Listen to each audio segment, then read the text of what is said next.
Vamos a orar para iniciar la predicación de esta mañana. Buen Dios, queremos agradecerte, Padre, la bendición que tenemos de poder, Señor, ahora abrir tu palabra, Señor, para encontrar en ella un mensaje que tú has preparado, Señor, para nuestras vidas. Padre, oramos para que sea tu Espíritu Santo hablando en nuestros corazones y presentándonos, Señor, a tu siervo, a Jesucristo, nuestro Señor y Salvador. Te lo pedimos, Padre, en su nombre, en nombre de Jesús. Amén. Amén. Isaías capítulo 52, verso número 13. Ten tu Biblia abierta ahí. Espero que traigas una Biblia, espero que puedas abrir ahí tu Biblia. En una ocasión, un hombre fue a escuchar una predicación de Charles Spurgeon allá en Londres, Inglaterra. Y cuando regresó a casa de su amigo, quien lo había invitado, le preguntó este amigo a él: ¿qué piensa usted acerca de la predicación de Spurgeon? A lo que este hombre contestó: nada. Su amigo no le gustó la respuesta y volvió a preguntar lo mismo: ¿qué piensa usted acerca de la predicación de Spurgeon?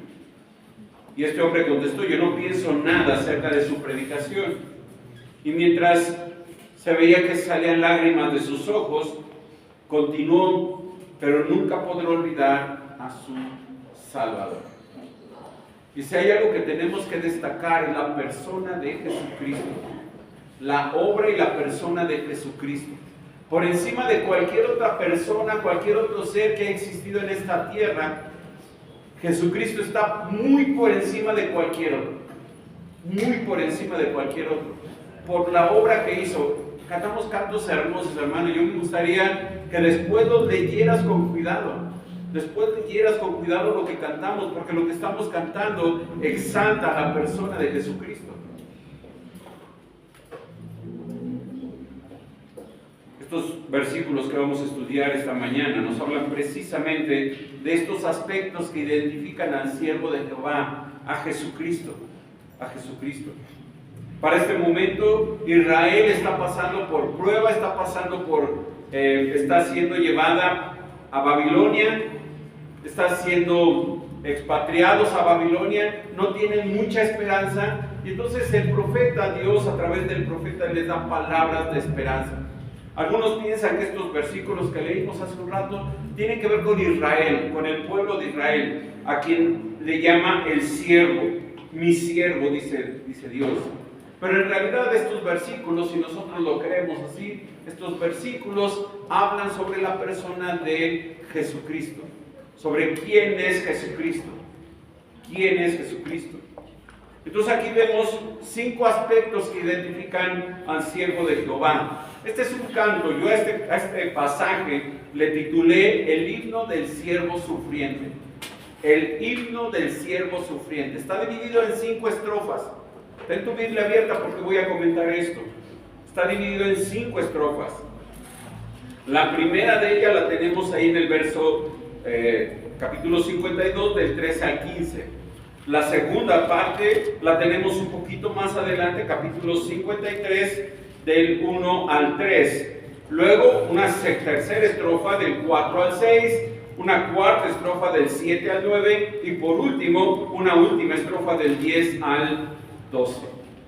5 estrofas que exaltan a la persona de Cristo. La primera y la última son dichas por Dios mismo. Las 3 del medio hablan de nosotros, habla del pueblo de Israel, habla de ellos, de aquellos que este siervo va a liberar del pecado. Interesante que la primera exalta la obra de Cristo y la última exalta la obra de Cristo, y las 3 del medio hablan de la humillación del siervo de Jehová. ¿Lo viste? Ahorita lo vamos a ver con detalle.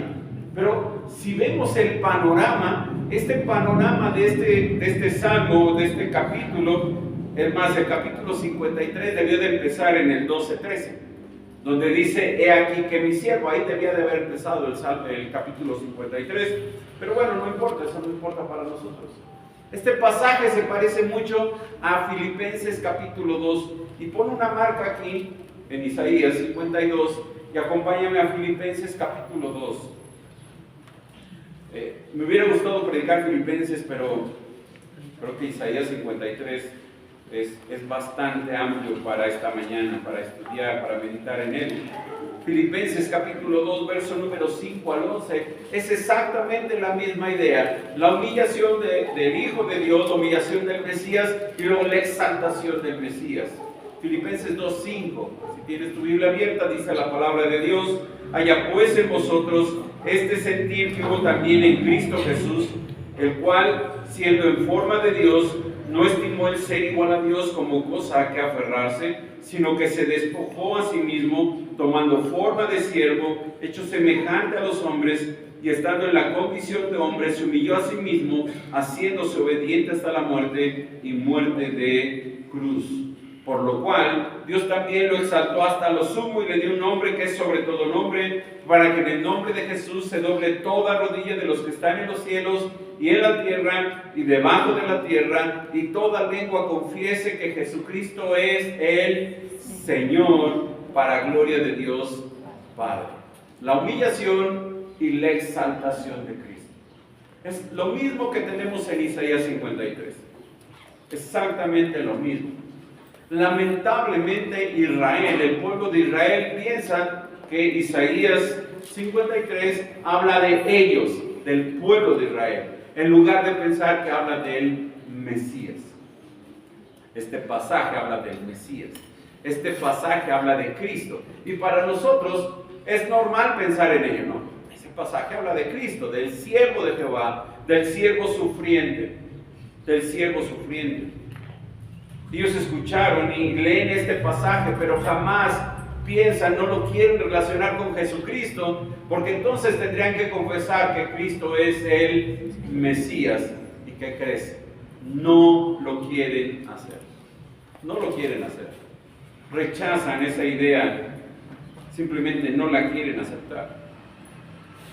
Veamos estas 5 estrofas que identifican al siervo de Jehová. Estrofa número 1, versos capítulo 52, del 13 al 15. Esta es la exaltación.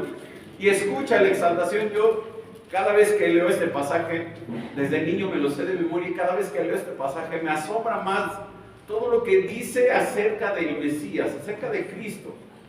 Verso número 13, con tu Biblia ahí a la mano. He aquí que mi siervo será prosperado, será engrandecido y exaltado y será puesto muy en alto. He aquí, y esto llama la atención, observa a este siervo de Jehová, observa el Mesías, el retrato del Mesías que el profeta nos va a dar. Mi siervo, dice, el Mesías, este hombre, este Mesías, este siervo, dice, será prosperado, engrandecido, exaltado y será puesto muy en alto. Y uno, leyendo la historia del Nuevo Testamento, dice, ¿cuándo? Nunca. Mientras él vivió en la tierra, nunca fue exaltado, reconocido, nunca fue puesto muy en alto, nunca fue prosperado. Parece que su ministerio en la tierra fue un fracaso absoluto. Pero no tenemos que poner los ojos en su ministerio en la tierra, sino este versículo está hablando del momento en que Cristo fue exaltado a la diestra del Padre. En el momento de su ascensión, el Hijo llegó a la presencia de Dios, dice la Escritura, y se sentó a la diestra del Padre, ocupando el lugar de más santo honor junto a la Trinidad. Allí, en ese lugar, Él se sentó, culminó su obra de redención y se sentó. Se sentó. Desde ese lugar Él es prosperado, engrandecido, exaltado y puesto muy en alto. Nadie ocupa ese lugar en el cielo. Nadie, ningún otro ser podría ocupar ese lugar en el cielo. Solo el Hijo de Dios, solo el Mesías, solo el Cristo que el Padre envió a la tierra. Verso 14, ¿cómo se asombraron de ti muchos? De tal manera fue desfigurado de los hombres su parecer y su hermosura más que la de los hijos de los hombres. Lamentablemente este pasaje habla del aspecto de Cristo, de su aspecto físico de Cristo. Y casi siempre nos imaginamos un Cristo en nuestra mente, porque las películas, las ilustraciones nos dan una idea de ese Cristo. Pero ese no es el Cristo que está revelando aquí, ¿te das cuenta? ¿Era guapo? Dice que no. ¿No? Ve, dice, ¿cómo se asombraron de ti muchos? De tal manera fue desfigurado de los hombres su parecer. y su hermosura más que la de los hijos de los hombres. Lamentablemente las películas creo que se quedan muy cortas para mostrarnos el sufrimiento de Cristo durante el tiempo en que fue arrestado en el Getsemaní y luego llevado a la cruz al día siguiente. No nos imaginamos claramente cómo fue tratado nuestro Señor. Mi hermano, creo que fue tan desfigurado su rostro de tantos golpes, de tanto maltrato, que perdió el aspecto de un ser humano normal. Esa es la idea de este versículo. Parece que fue desfigurado de tal manera su rostro, su cuerpo, con tantos golpes, con tanta violencia, que dejó de ser un ser humano normal como tú y yo. Esa es la idea de este versículo. Los latigazos estaban diseñados para destrozarlo. Estaban diseñados para causarle la muerte. Ayer vi la película, no me gusta verla. Ayer vi la película de la Pasión de Cristo. Y si tú la has visto, la de Mel Gibson, no estoy haciéndole promoción, pero si tú la has visto, yo creo que se queda corta. Se queda muy corta de tan mal que trataron al Mesías los romanos y los judíos. Destruyeron su cuerpo por completo. Por completo. ¿Te puedes imaginar eso? ¿Te puedes imaginar ese Salvador siendo destruido por amor a ti?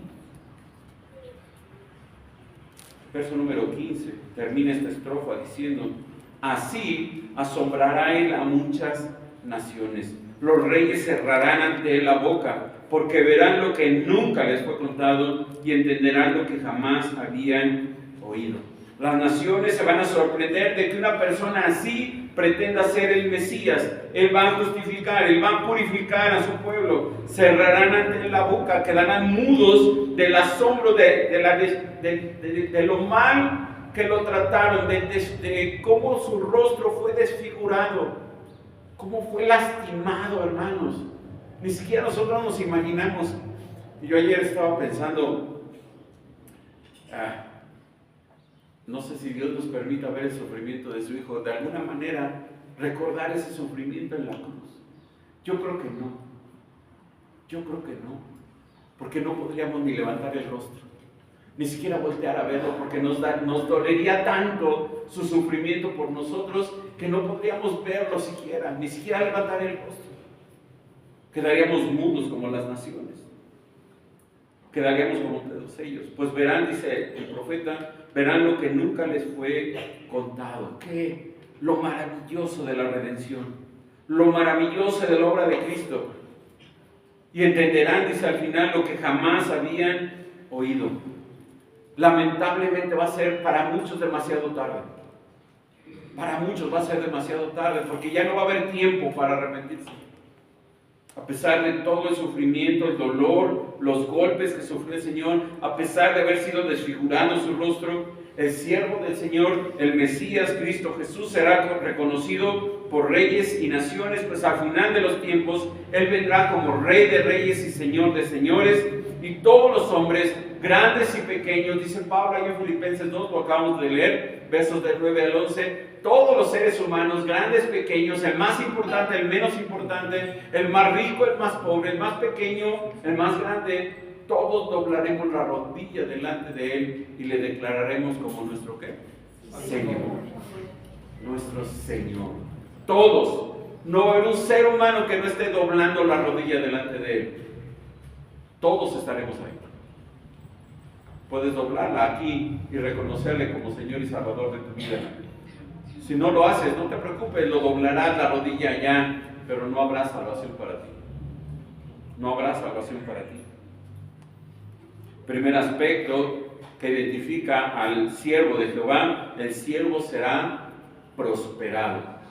El siervo del Señor será prosperado. Segundo aspecto, vamos al capítulo 13, el siervo será despreciado.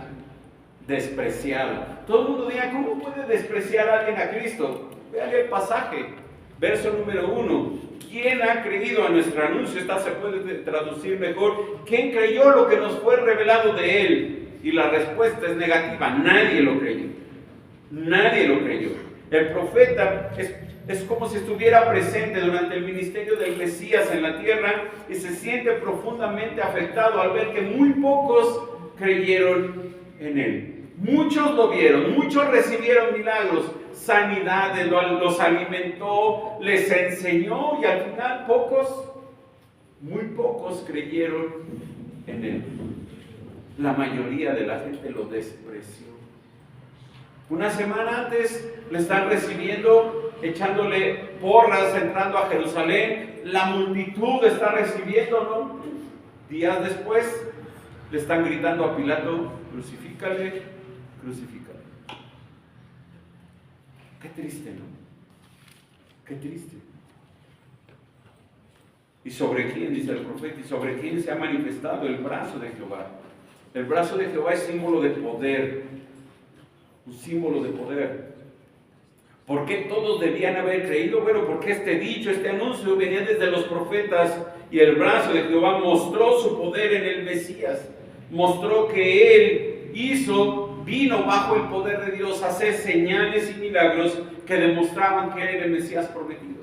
¿Se acuerdan cómo lo dice Pedro ahí en Hechos capítulo 2? Si quieres no lo busques para que no te pierdas. Hechos 2, allá en su predicación en el Pentecostés, dice Pedro, hablando de Cristo, verso 22, varones israelitas, oíd estas palabras: Jesús Nazareno, varón aprobado por Dios entre vosotros, con las maravillas, prodigios y señales que Dios hizo entre vosotros por medio de él, como vosotros mismos sabéis.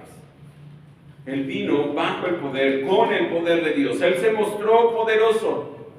Durante su ministerio, los judíos vieron este poder de Cristo en milagros y señales. Lo estamos viendo en el Evangelio de Juan, ¿te acuerdas? Alimentó a 20,000 personas con 5 panes y 2 peces. Ese es poder. Ese es poder. Nadie tiene ese mismo poder que él. Lamentablemente, Israel no entendió que el Mesías tenía que sufrir. No entendieron esto. Ellos esperaban, el pueblo de Israel esperaba, y lo vimos la semana pasada, que el Mesías viniera todopoderoso, un conquistador que derrotara a sus enemigos y volviera a colocar a Israel por encima de todas las naciones. Pero el Mesías no vino a eso. El Mesías vino a derrotar al pecado y lo derrotó muriendo en la cruz. Una aparente victoria de Satanás porque estaba matando al Hijo de Dios, pero era la victoria de Cristo sobre el pecado. Y cuando resucita 3 días después, allá en la tumba, está venciendo a la muerte. A la muerte. Verso número 2, dice el profeta: subirá cual renuevo delante de él, y como raíz de tierra seca, no hay parecer en él, ni hermosura, le veremos más sin atractivo para que le deseemos. Este versículo hace notar el origen oscuro del siervo de Dios. Subirá, dice, como un renuevo, como un arbusto plantado en un lugar donde no hay agua, un lugar árido, dice como raíz de tierra seca. El Mesías creció en un pueblito, bueno, un pueblito es mucho, unas chozas allá en Galilea, un lugar llamado Nazaret. Ahí creció silenciosamente, sin grandes espectáculos, sin milagros, sin señales. Estuvo ahí casi 30 años sujeto a sus padres, dice Lucas capítulo 2. Ahí estuvo creciendo. Nadie sabía de él, ni su propia familia sabía que él era, excepto María y José. Sus hermanos no sabían quién era él. Ellos pensaban que es el hijo de papá y mamá, pero no sabían más de él. Creció allí. Dice el profeta: no hay parecer en él ni hermosura. No es su apariencia diferente al resto de los hombres de su tiempo. No era su apariencia hermosa, no destacaba de otros. Era uno igual a todos los demás. Uno igual a todos. Si pudiéramos regresar en el tiempo y volver a Jerusalén en tiempos de Cristo, y Cristo estuviera enseñando en el templo, no sabríamos quién es él, porque no destacaba en nada de los demás. No era más alto, más güero o verde, no tenía aureola, no brillaba su cuerpo, era un hombre como todos los demás. Lo podríamos confundir con cualquiera de los apóstoles. No sabríamos quién es él. No hay parecer en él ni hermosura, dice el profeta. Le veremos más sin atractivo para que le deseemos. Le veremos sin belleza, sin atractivo. Lo miraremos sin deleite. No es su aspecto físico lo que atrajo a las multitudes, fue su enseñanza lo que atrajo a las multitudes. Verso número 3. Despreciado y desechado entre los hombres, varón de dolores, experimentado en quebranto. Él fue desechado, él fue abandonado por los hombres, él fue quitado de entre los hombres, ya no fue considerado un hombre normal, ya no fue. Ahora le llama, dice el profeta, varón de dolores, varón de dolores. ¿Cuál es la característica distintiva de este siervo de Jehová? El dolor. Dolor lo que experimentó en su cuerpo, pero también el dolor de llevar el pecado de todos nosotros. Dice el profeta, experimentado en quebranto. Estaba tan familiarizado con la aflicción que literalmente era lo normal en su vida tener este tipo de quebranto. Literalmente habla de enfermedad, de cualquier tipo de enfermedad. Sin embargo, en el Nuevo Testamento en ningún pasaje se menciona que Jesús haya estado enfermo. No sabemos si esto es una realidad en su vida, pero él fue, dice, experimentado el quebranto. Él sufrió todo lo posible que un hombre puede sufrir. Experimentó todas las experiencias tuyas y mías. Fue tentado en todo, dice el autor de Hebreos, pero sin pecado. Experimentó las mismas tentaciones, las mismas pruebas que tú y yo, experimentó los mismos dolores que tú y yo. Sin embargo, él nunca pecó. Y dice el profético, como que escondimos de él el rostro. La idea aquí es que uno se cubre el rostro ante el disgusto de ver a alguien como Cristo. Incluso dice el profeta, no lo estimamos. No lo estimamos. El profeta se identifica con el desprecio de los judíos. Jesucristo, el siervo de Dios, fue despreciado por su pueblo. Fue desechado por su pueblo. ¿Te acuerdas Juan 1:11? A los suyos vino y los suyos no le recibieron. Su propio pueblo le despreció. Incluso sus propios discípulos, cuando está siendo arrestado en el huerto de Getsemaní, lo abandonan, lo dejan. Se van, lo dejan solo. Pedro había dicho, yo voy a ir contigo hasta la muerte. Pero en cuanto vio a los soldados que lo apresaban, ¿qué hizo Pedro?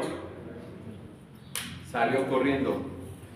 De los 12, uno de ellos, Judas, se fue y se ahorcó. Otro, Juan, fue el único presente en la cruz de Cristo. Pedro estuvo presente en el arresto ahí en el patio del sumo sacerdote. Pero cuando lo señalaron, me dijeron, tú eres de ellos, tú vienes como ellos, tú hablas como ellos, tú vistes como ellos. ¿Qué hizo? Le negó. Le negó. ¿Y luego qué hizo Pedro? Se fue. No pudo soportar estar ahí presente. Y los otros 10, igual que Pedro, se fueron a esconder. El único que estuvo presente con Cristo en todo momento fue Juan, el apóstol Juan. Los demás se fueron. Sufrió en su propia vida las heridas que todos nosotros podemos sufrir.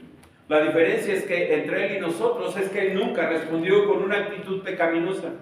Todo lo contrario. Dice Pedro, ahí en 1 Pedro 2, 21 al 25, que cuando era amenazado, humillado, golpeado, escupido, siempre respondió con amor, perdón y misericordia sobre aquellos que lo estaban causando un mal. Incluso está colgado en la cruz, hermanos, y sus primeras palabras colgado en la cruz al Padre le dice, Padre, perdónalos, porque todos estos no saben lo que están haciendo. Perdónalos, Padre. Perdónanos. ¿Qué hubiera pasado si el Señor en ese momento le dice al Padre, Padre, acabemos con todos estos y empecemos de nuevo? No lo hizo. ¿Por qué? Por amor. Por amor. Él vino a morir en una cruz por amor a nosotros los pecadores. A eso vino. A eso vino. Llevamos dos aspectos: el siervo será prosperado, el siervo será despreciado. Tercer aspecto, el siervo será herido. Versos 4 al verso 6. Dice, me gusta mucho aquí porque es como si nosotros estuviéramos incluidos en las palabras del profeta. Ve el verso 4: ciertamente llevó nuestras enfermedades y sufrió nuestros dolores, y nosotros le tuvimos por azotado, por herido de Dios y abatido. Mas él herido fue por nuestras rebeliones, molido por nuestros pecados. El castigo de nuestra paz fue sobre él, y por su llaga fuimos nosotros curados. Todos nosotros nos descarriamos como ovejas, cada cual se apartó por su camino, mas Jehová cargó en él el pecado de todos nosotros. Estos versículos son impresionantes, de verdad impresionantes. Si los anteriores nos llamaron la atención, estos deben de llamar más nuestra atención. Él llevó, dice, nuestras enfermedades y sufrió nuestros dolores. Cristo tomó sobre sí mismo todas nuestras enfermedades a fin de eliminarlas. ¿Cuál es la peor enfermedad del hombre? El pecado. El pecado. El pecado y la enfermedad están relacionados como causa y efecto. ¿Por qué vino la enfermedad? Por causa del pecado. Por causa del pecado. Y al decir que llevan nuestras enfermedades, literalmente nuestros padecimientos, usa la misma palabra que se traduce como quebranto en el verso número 3. Aquellos padecimientos que hay en el alma debido al pecado. Él mostró su poder al sanar físicamente a muchos enfermos, aunque no sanó a todos. No sanó a todos. Durante su ministerio en la tierra solamente era una señal que mostraba de manera pequeña la obra grande que iba a realizar en la cruz por el pecador. En la actualidad Dios todavía sana enfermedades, aunque no siempre decide hacerlo. Dios sigue sanando, Dios sigue haciendo milagros de sanidad, y algunos de nosotros somos evidencia de ello, ¿no? Probablemente el médico nos dijo: ya te vas a morir, y Dios dijo: no te vas a morir, quiero que vivas. Y Dios te dio vida y estás aquí agradecido a Dios por ello. Pero su obra principal no es sanar físicamente, su obra principal es sanar almas, dándoles la salvación de sus pecados. ¿Te acuerdas de aquel paralítico que llevaron y metieron 4 amigos dentro de una casa por el techo? Lo primero que hace el Señor es perdonar sus pecados, y luego le dicen: ¿cómo puedes perdonar pecados? ¿Eso cómo lo sabemos que es cierto? Le dijo: bueno, pues para que vean que el Hijo del Hombre tiene poder para perdonar pecados. Se voltea y le dice al paralítico: levántate, toma tu lecho y vete a tu casa. ¿Y qué hizo el paralítico? Se levantó, agarró su cama y se fue a su casa. Obedeció. Él tiene poder de perdonar, él también tiene poder para sanar. Pero ahora lo más importante no es sanar físicamente, lo más importante es perdonar el alma corrompida por el pecado. A eso vino. A eso vino. La agonía de Cristo en la cruz fue algo indecible, intenso. Incluso Él está colgado en la cruz, está totalmente indefenso, hermanos, totalmente expuesto a la burla, a que lo golpeen, a que le escupan, a que hagan con Él lo que Él quiera. Y Él, ¿qué hace?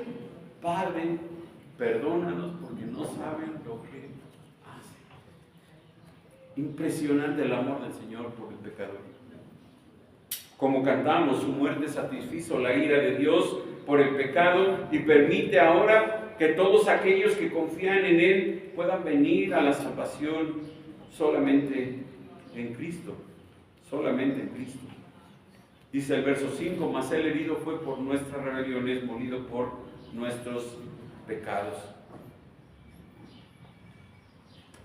Él no cometió pecado, Él no murió por su pecado, Él murió por nuestros pecados, los nuestros. El inocente fue castigado como si fuese culpable, para que el culpable pudiera ser recompensado como si fuera inocente. ¿Sabes quién debió de morir en esa cruz? ¿Quién debió haber sido golpeado duramente como lo hicieron los romanos con el Señor?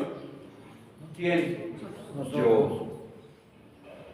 Yo debí de haber muerto en esa cruz. Esa cruz estaba preparada para mí, pero Él ocupó mi lugar muriendo en una cruz para que yo no tenga que morir por Él, por mis pecados. Todos nosotros, dice el verso 6, todos nosotros, no hay uno que se salve, todos nosotros nos descarriamos como ovejas. Cada cual se apartó por su camino, mas Jehová cargó en él el pecado de todos nosotros. Somos como ovejas descarriadas, ovejas que vagan solas, sin poder corregir su camino, sin poder saber a dónde tienen que ir, cómo cambiar de ese camino. Esencialmente el pecado, dice un comentarista, es seguir nuestro propio camino en lugar del camino de Dios. Y esa rebeldía merece un castigo, por lo que Dios dicta sentencia respecto al pecado. La paga del pecado es ¿qué? Muerte. Sin embargo, Dios no la puso sobre las ovejas, Dios no la puso sobre Israel, Dios no la puso sobre aquellos que iban a creer en Cristo, aquellos que la merecían, sino Dios puso esta carga, este castigo sobre el siervo que murió en nuestro lugar. Él no debió haber muerto por nuestros pecados, pero lo hizo porque nos amó. Nos amó. Vean la frase, el final de este último versículo 6, mas Jehová cargó en él el pecado de todos nosotros. A causa de nuestro pecado, Cristo sufrió una muerte vergonzosa en la cruz. Fue por nuestro bien que Él recibió el justo castigo por nuestro pecado, no por su pecado, sino por el nuestro. Cristo fue nuestro sustituto en la cruz. Éramos nosotros quienes debimos de haber muerto a causa de nuestro pecado. Él fue el Cordero de Dios que quita el pecado del mundo. Él es el siervo del Señor que murió en nuestro lugar. Cristo será herido, dice el profeta. Será herido por nuestras rebeliones. Yo no sé, cuando lo veamos, cómo lo vamos a ver, hermanos. Me hizo pensar mucho este pasaje durante toda la semana. ¿Será que podremos reconocerlo? ¿Será que cuando lo veamos hermoso? Aun cuando su rostro esté desfigurado, aun cuando su cuerpo, se vean las heridas de la cruz. Yo creo que sí. No vamos a tener ni la posibilidad de levantar el rostro, nos vamos a arrodillar ante sus pies y lo vamos a abrazar, demostrándole todo el amor que tenemos por Él. No podemos hacer otra cosa. Ni siquiera levantar el rostro y preguntarle por qué. Simplemente le vamos a decir gracias. Gracias por morir en la cruz por mí. Veamos el cuarto aspecto que identifica al siervo de Jehová. Vimos, el siervo será prosperado, el siervo será despreciado, el siervo será herido. Cuarto, el siervo será muerto. Y por eso Israel no entendió este pasaje, por eso Israel no pensaba que hablaba del Mesías. ¿Cómo el Hijo de Dios, cómo el Mesías va a morir? Bueno, sí, versos 7 al 9. Angustiado, él dice el profeta, y afligido, no abrió su boca. Esto muestra que él lo hizo voluntariamente. A pesar de que él era justo, él decidió morir. Y como oveja, dice, delante de sus trasquiladores, enmudeció y no abrió su boca. Compara al siervo de Jehová con una oveja que va a ser sacrificada. ¿Y qué hizo esta oveja? Guardó silencio. Cuando estuvo frente a Pilato, él pudo haber hablado, pudo haberse defendido, pudo haber convencido a Pilato de que no lo entregara a los judíos, que no lo llevaran a la cruz. Pero ¿qué hizo Cristo? No se defendió.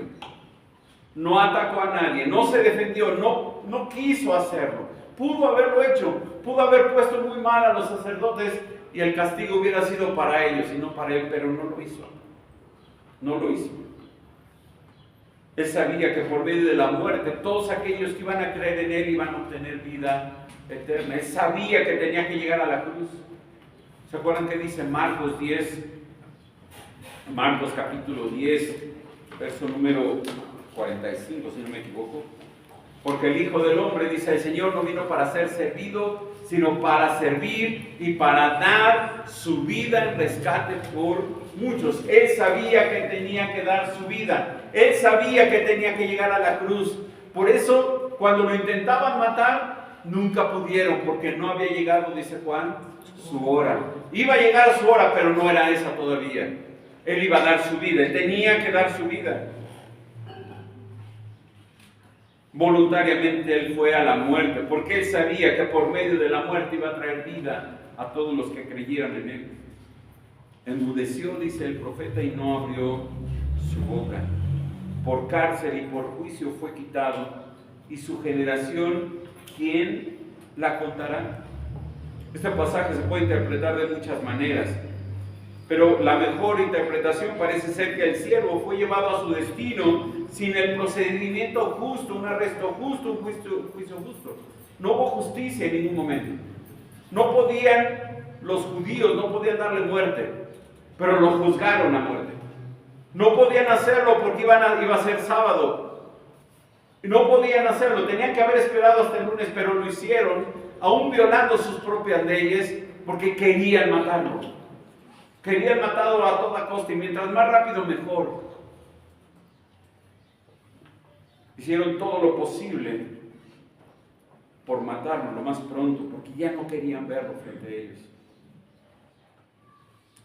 Dice, por cárcel y por juicio fue quitado. Literalmente debería de decir, fue matado, fue asesinado. Fue asesinado. Y aquellos que fueron su generación, aquellos que fueron testigos de la crucifixión, no consideraron que él estaba muriendo, estaba siendo crucificado por sus pecados. Porque dice el profeta, porque fue cortado de la tierra de los vivientes, y por la rebelión de mi pueblo fue herido. Otra vez dos verbos que ya habíamos visto ahí en el verso 4, verso 5. Él fue cortado, herido, azotado, abatido y molido. Todas estas acciones fueron realizadas ¿por quién? Son verbos pasivos. Él no hace nada, está siendo herido, está siendo cortado, está siendo azotado, está siendo abatido, está siendo molido. ¿Por quién? ¿Quién lo hizo? El Padre. El Padre lo hizo hacia su siervo. El Padre está permitiendo que esto suceda. Yo me imagino que esto no debió haber sido nada fácil, pero era la única manera de que el hombre pudiera tener vida si el Mesías moría en la cruz por ellos. Y tenía que sufrir. Esto es lo que el profeta está diciendo. Esto es lo que el profeta está diciendo. Él tiene que ser muerto, como Dios dijo que tenía que morir. Y murió. Muchos piensan que Cristo bajó de la cruz vivo. Hay varias evidencias que dicen que no. La primera de ellas es que un soldado pone una lanza en su costado y sale agua con sangre. Esto habla de que todo su cuerpo por dentro está muerto. Está completamente, todos sus órganos internos están muertos. No tienen vida. Ya no hay vida en Cristo. Ya no hay ninguna vida. Y otro pasaje interesante está en Marcos. Luego lo buscas con cuidado. Llega José de Arimatea y pide el cuerpo de Cristo para poderlo llevar a la tumba. Y entonces Pilato manda a traer al centurión que había encargado para que crucificara a Cristo. Y entonces el centurión le pregunta a Pilato, ¿ya murió? Y el centurión dice, sí, ya murió, está muerto.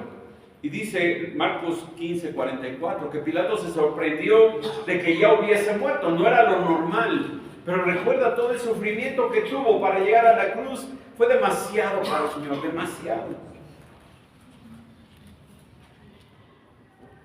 E informado, dice el verso 45, por el centurión dio el cuerpo a José. Literalmente, Marcos dice, dio el cadáver a José de Arimatea. El centurión no se pudo haber equivocado, ¿verdad? De modo que le dieron un cadáver de alguien vivo. Es imposible. Un cadáver de alguien muerto. Cristo estaba completamente muerto. Había dado su vida. Había muerto en la cruz. Por eso, dice el verso 9 de Isaías 53:9, y se dispuso con los impíos su sepultura, mas con los ricos fue en su muerte. Aquí se refiere a que Cristo primero fue crucificado en medio de malhechores, ¿te acuerdas? Los dos ladrones que estaban rodeándolo, crucificándolo en la cruz, uno que fue salvo y el otro que fue condenado. No tienen nombres, no le pongas nombres, simplemente uno llegó a la gloria en ese mismo instante, cuando murió, y el otro al Hades, al tormento temporal que va a recibir. Se dispuso con los impíos, dice, su sepultura, mas con los ricos fue en su muerte. Fue sepultado en la tumba de José de Arimatea, un hombre rico que preparó, tenía una tumba nueva donde nadie había sido puesto. No fue enterrado, fue puesto en una tumba, no hubo tierra encima de él como hoy se entierra a los muertos. En aquel momento solo lo pusieron en una tumba, ahí lo metieron y ahí lo dejaron, esperando a que pasara el sábado, pasara el día de reposo, y las mujeres pudieran venir para ungir el cuerpo y poderlo preparar para que ya nadie lo tocara. Lo sepultaron, lo pusieron en una cruz y lo sepultaron en una tumba. No sé si Isaías sabía lo que iba a suceder en el futuro. No sé si es lo que estamos viendo nosotros, que ya sabemos qué fue lo que pasó con la cruz de Cristo. Pero el pasaje nos enseña la deshonra que persiguió al siervo en su muerte y en su tumba. Hermanos, morir a un lado de malhechores significaba que él era ¿qué? Uno igual que ellos. Uno igual que ellos. Y él nunca hizo pecado, nunca hubo maldad, nunca hizo nada malo a nadie, absolutamente a nadie. El Hijo de Dios murió voluntariamente para dar vida a otros, aquellos que eran pecadores. A pesar de que él era justo, el morir le trajo angustia, dolor, sufrimiento, al grado, dice Lucas 22:44, que sufrió tanto que sudó como gotas de sangre en el huerto de Getsemaní. Y esta es una condición médica. Esto está pasando en su cuerpo está sufriendo de tal manera que hay sudor como gotas de sangre. Su cuerpo está a punto de ser destruido. 5 aspectos que identifican al siervo de Jehová. Llevamos 4. El siervo será prosperado, el siervo será despreciado, el siervo será herido, el siervo será muerto y por último, el siervo será exaltado.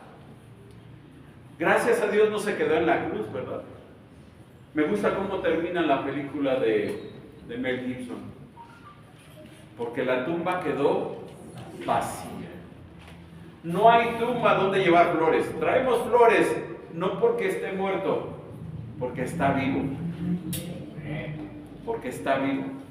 Traemos flores no a una tumba.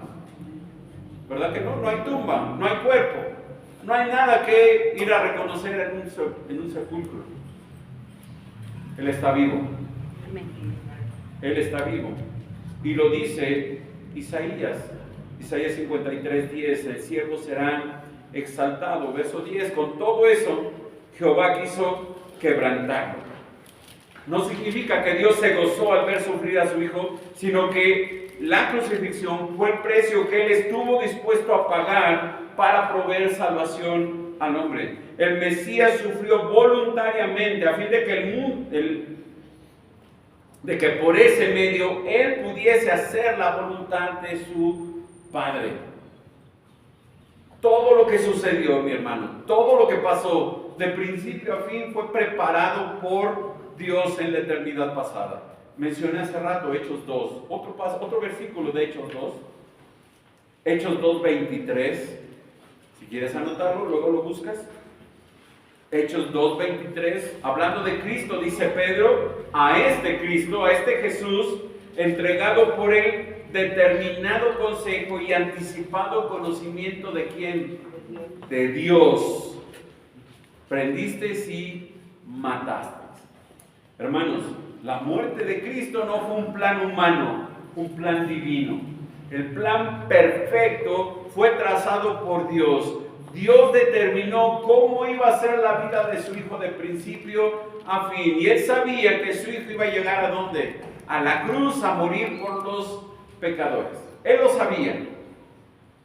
Él lo sabía. Dios lo preparó. Dios lo concibió todo esto en la eternidad pasada. No hubo nada extraordinario para Dios. Todo fue perfectamente bien planeado. Incluso ve el versículo de Isaías, dice: Jehová quiso quebrantarlo.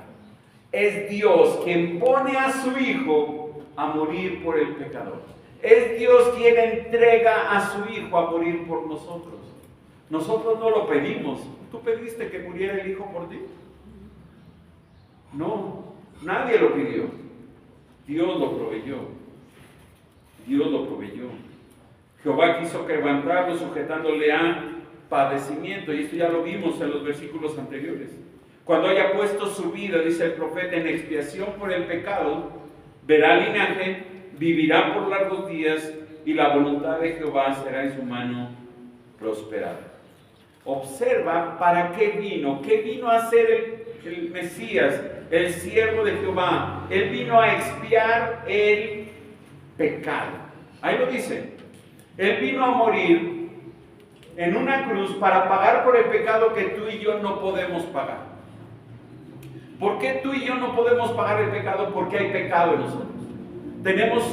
Desde que nacemos, tenemos la naturaleza pecaminosa heredada de nuestros padres, desde Adán y Eva.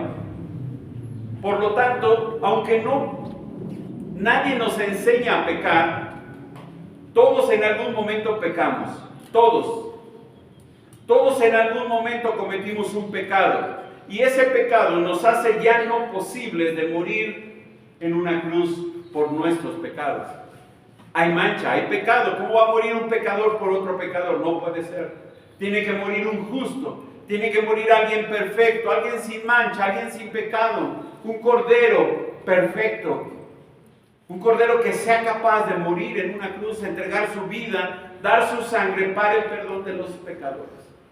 Y ese ser fue Cristo. No podía morir un ángel, porque un ángel no es igual a nosotros. Tenía que ser un hombre igual a nosotros. Por eso el Hijo de Dios se hizo hombre. Se humilló, dice Pablo ahí en Filipenses, Dios hasta lo sumo. Se entregó en una cruz para morir por nosotros. Y es entonces que a través de esa muerte nosotros podemos tener vida eterna en Él. Sin Cristo no hay vida. Si Cristo no hubiera muerto, no tendríamos oportunidad de vivir. Si Cristo no hubiera resucitado, dice Pablo en 1 Corintios 15, vana sería nuestra fe. En vano estaríamos aquí, hermanos. Mejor vamos a perder el tiempo en otra cosa en lugar de estar aquí. Pero no. Él resucitó. Él resucitó. Lo dice el profeta. Verá linaje, vivirá por largos días. Hoy Jesús murió muy joven. Tenía 33 años, ¿no? Más o menos, dice Lucas. Más o menos 33 años. Murió muy joven, pero ¿sabes qué? Jesús hoy vive para siempre. Él está vivo. Nosotros no creemos en un Cristo crucificado, colgado en una cruz. Él bajó de la cruz y hoy está vivo y hoy está con su Padre. Vivirá, dice el profeta, por largos días, y la voluntad de Jehová será en su mano prosperada. El Señor Jesús dijo ahí en Juan 6:38, porque he descendido del cielo no para hacer mi voluntad, sino la voluntad del que me envió. Y lo hizo de tal manera que cumplió completamente toda la voluntad de su Padre. Y ahora nosotros estamos guardados en las manos de Él, esperando nuestra glorificación, esperando entrar a la presencia de Dios. Estamos protegidos, guardados soberanamente por Dios. Y nadie, dice Pablo ahí al final del capítulo 8 de Romanos, nadie nos puede arrebatar de la mano de nuestro Padre. Absolutamente nadie. Estamos completamente seguros en Él. Verso número 11. Verá el fruto de la aflicción de su alma y quedará satisfecho. Por su conocimiento justificará a mi siervo justo a muchos y llevará las iniquidades de ellos. Como resultado de su agonía, Él verá fruto. Él verá fruto. Su conocimiento, el conocimiento de Dios, por su conocimiento, Él justificará a muchos. A muchos. Él va a traer justicia a muchos. No a todos, a muchos. Porque hay quien piensa que Él va a salvar a todos. Dios va a salvar a todos porque Dios es amor. Entonces todos van a ser salvos. No. Ahí dice que solo muchos, no todos. No todos. Mi siervo justo, le llama el profeta, mi siervo justo. Y el que sea injusto, el que Cristo, el Mesías, sea justo, es el fundamento sobre el cual Él puede justificar a otros en su propia justicia. Dice Pablo ahí en 2 Corintios 5:21, lo voy a leer porque siempre me equivoco en ese pasaje. 2 Corintios 5:21, si lo quieres anotar. Dice Pablo: al que no conoció pecado, por nosotros lo hizo pecado, para que nosotros fuésemos hechos justicia de Dios en Él. En otras palabras, el Hijo de Dios, el Mesías, Cristo Jesús, nunca conoció pecado, nunca pecó, ni un solo pecadito blanco, ni una mentirita, jamás. Pero Dios a Él lo hizo pecado. No se convirtió en pecador, cargó nuestros pecados en la cruz, llevó nuestros pecados para que nosotros fuésemos justificados por Dios en Cristo.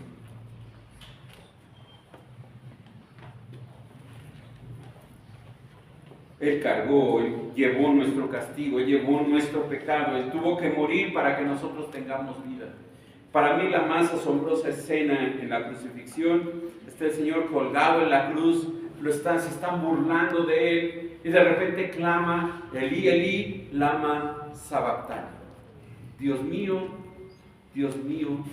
¿por qué me has desamparado? Son las palabras más tristes de la cruz. En ese momento el Hijo de Dios está experimentando el rechazo del Padre. Algo que nunca había experimentado en toda su vida. Algo que nunca había experimentado en toda la eternidad. En ese momento el Padre le está dando la espalda al Hijo y le está diciendo: no puedo estar contigo porque estás cargando el pecado de todos ellos. No puedo estar contigo. No me pregunten cómo la divinidad se separó. No me pregunten cómo el Padre y el Hijo, que siempre han estado unidos, se pudieron separar. Pero ¿sabes qué los separó? Nuestro pecado. Nuestro pecado. Y eso debería de hacernos ver lo trágico que es el pecado en nuestra vida. El pecado nos aparta de un Dios santo, santo, santo. Ese es el problema del pecado. Por tanto, dice el profeta, dice Dios ahí en el verso 12, por tanto, dice Dios, yo le daré parte con los grandes y con los fuertes repartirá despojos, por cuanto derramó su vida hasta la muerte. Este versículo nos habla de una imagen de alguien que ha logrado una gran victoria y ahora recoge el fruto de esa victoria. Este versículo es eco del pasaje de Filipenses 2:9, donde Pablo dice: por lo cual Dios también le exaltó hasta lo sumo y le dio un nombre que es sobre todo nombre. En su muerte, nuestro Señor Jesucristo satisfizo las justas demandas de Dios en contra del pecado. Abrió camino para que todos los que quieran acercarse a Dios con fe puedan lograr la salvación de sus pecados. Y no hay otro camino, solo hay un camino, solo hay una manera de llegar al Padre, y es a través de el Hijo. La crucifixión fue el precio que el siervo de Dios estuvo dispuesto a pagar para proveer salvación al hombre. El Mesías sufrió voluntariamente para que por medio de Él nosotros pudiéramos alcanzar a llegar al Padre. No había otra manera. No había otra manera. Estábamos imposibilitados. Nuestro pecado nos apartaba del Padre. Éramos enemigos de Dios y necesitábamos ser reconciliados con Dios. Y la única manera era a través del Hijo, que el Hijo muriera por nosotros en la cruz. No había otra manera. No había otra manera. En estos versículos vimos un panorama completo del plan de salvación de Dios al redimir a la humanidad por medio de una sola persona, el siervo de Dios, Jesucristo. Este capítulo es sensacional, el capítulo 53. Contiene una muestra de la obra de Cristo al venir a esta tierra y a morir por nosotros en una cruz. Vemos al Mesías sufriendo en una cruz. Vemos su sufrimiento. Y su propósito es expiar los pecados de la humanidad. Los sufrimientos de Cristo deben motivarnos a gratitud por lo que Él ha hecho por nosotros. Nos motivan a seguir adelante sabiendo que Él conoce nuestra humanidad y entiende nuestros sufrimientos. Y mi hermano, cada vez que estés enfermo, acuérdate que Él es varón de dolores, experimentado en quebranto. Acuérdate que Él sufrió lo mismo que está sufriendo, tal vez de diferente manera, pero está sufriendo lo que Él ya sufrió. Y Él lo sabe, y Él lo conoce. Y Él puede sanarte. Medita por unos minutos en la grandeza de Cristo. Medita por unos minutos en todo lo que Cristo hizo al morir por ti en la cruz del Calvario. La obra ha sido consumada. La obra ha sido terminada. Ya no tienes que hacer nada para ser salvo. Lo único que necesitas es poner tu fe y tu confianza en ese Cristo que ya vino a morir por ti. Él lo dijo colgado en la cruz. Consumado es. Tetelestai. Se acabó. No hay nada más que hacer. La obra está hecha. La obra está terminada. No necesitas hacer nada para ser salvo. Necesitas creer. Necesitas creer. Pero no puedes creer porque estás muerto en delitos y pecados. Necesitas pedirle a Dios que abra tu entendimiento, te haga nacer de nuevo para que puedas aceptar a Cristo como tu Señor y Salvador. Mientras tanto, va a haber una lucha en ti porque quieres hacer lo bueno, quieres portarte bien, quieres ser buena persona, buen marido, buen hijo, buen padre, pero no puedes porque tu pecado está encadenado a ti o tú estás encadenado a tu pecado. Necesitas que Dios te haga nacer de nuevo y en ese nuevo nacimiento pedirle al Señor: Señor, ahora ayúdame a vivir para tu gloria y para tu honra. No hay otra manera. ¿Qué vas a hacer? ¿Cómo le vas a responder al siervo sufriente del Señor? ¿Cómo le vas a responder? Si estás aquí es porque Dios te trajo. Si estás aquí es porque Dios tenía un plan preparado para tu vida esta mañana. ¿Cómo le vas a responder? ¿Cómo le vas a responder? Muchas personas lo vieron colgado en la cruz y algunos huyeron, tuvieron miedo. Muchos otros se burlaron hasta el final. Algunos estaban llorando al pie de la cruz.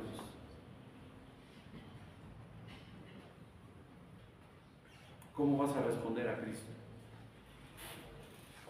¿Qué vas a hacer con Cristo? Dice la palabra, hoy es el día de salvación, hoy es el día que Dios te permite escuchar el Evangelio y creer en Él. Tú no puedes hacer nada por ti mismo. Tú no puedes lograr nada. Ya lo intentaste. Has luchado por ello, ¿no? Tal vez lo has hecho por años y años y años y no has logrado nada. El único que lo pudo hacer es Cristo. Y lo único que Él está esperando es tu respuesta ante su obra de salvación. ¿Cómo le vas a responder? Oramos.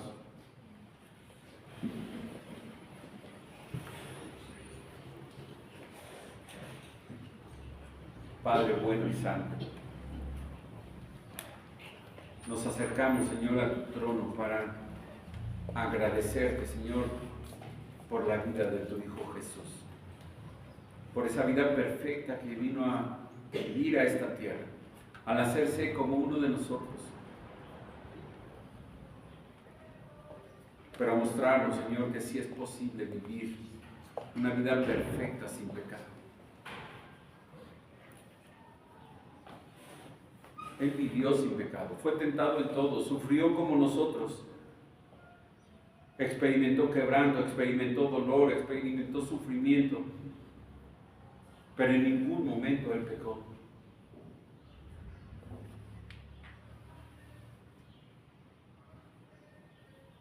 Fue llevado a una cruz para morir por el pecado, pero no por el suyo, sino por el nuestro. Ahí en la cruz Él llevó nuestro pecado. Él llevó todo lo que nosotros debimos de haber sufrido. Él sufrió todo lo que debimos de haber nosotros sufrido en la cruz. Sin embargo, Él permaneció callado, porque Él sabía que este era el plan que tú habías diseñado en la eternidad pasada. Él sabía que esta era la manera en que Él debía de morir en una cruz, dando su vida en rescate por aquellos que estábamos completamente perdidos, sin esperanza. Y es solamente en Él que tenemos esperanza. Es solamente en Cristo Jesús que tenemos la oportunidad de llegar al Padre, de llegar a ti, Señor.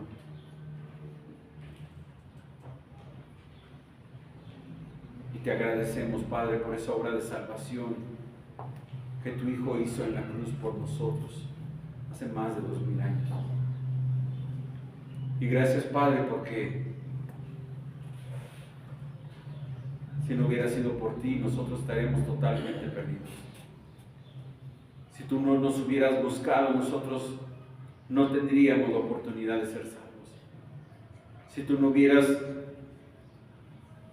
permitido que escucháramos un día tu evangelio y conociéramos a Cristo, hoy estaríamos totalmente perdidos, como muchos hombres a nuestro alrededor. Pero, Padre, hemos escuchado tu evangelio y hemos respondido, Señor, con fe, porque tu Espíritu Santo nos ha hecho nacer de nuevo y podemos acercarnos, Señor, confiadamente al trono de tu gracia para escuchar, para entender el evangelio y para alcanzar misericordia, Señor. Y, Padre, lo único que hay en nuestro corazón es gratitud.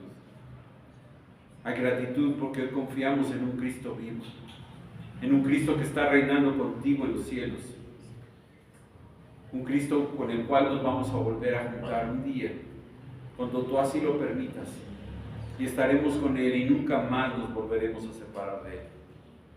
Esa es nuestra confianza y nuestra esperanza de aquellos que hemos creído en Él como Señor y Salvador. Pero, Padre, probablemente hay alguien aquí todavía que no ha reconocido a Cristo como Señor y Salvador de su vida, que sigue muerto en sus delitos y pecados, que tal vez se ha esforzado mucho por ser buena persona, y que tal vez, Señor, a ojos de muchos es una buena persona, pero delante de ti, Señor, es un muerto en pecado que necesita vida. Y lo único que pedimos, Padre, es que le des la oportunidad de nacer de nuevo, que sea tu Espíritu Santo obrando en él y dándole vida para que él pueda responder, Señor, con fe a tu evangelio. Oramos, Padre, porque tú hagas la obra en el corazón de aquellos que tú trajiste este día para escuchar, Señor, el evangelio de Jesucristo, para escuchar las buenas nuevas de salvación en Cristo Jesús. Y, Padre, oramos suplicándote, Señor, por aquellos que están escuchando, Padre, y que todavía no han reconocido a Cristo. Oramos, Señor, para que tú hagas la obra en su vida y para que, Padre, les des fe y ellos puedan creer y sean salvos.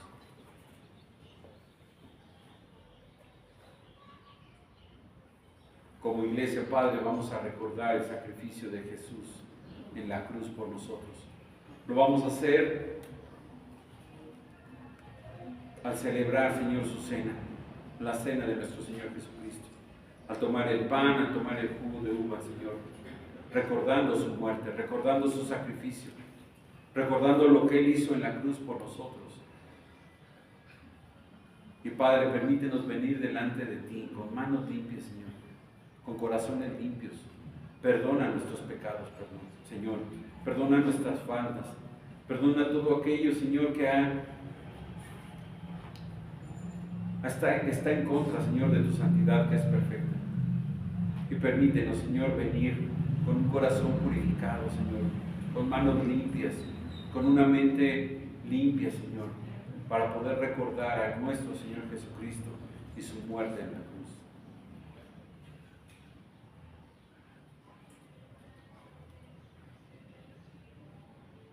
Gracias, Señor, por la oportunidad de este día de poder recordar la muerte de Cristo, pero también recordar su regreso por nosotros.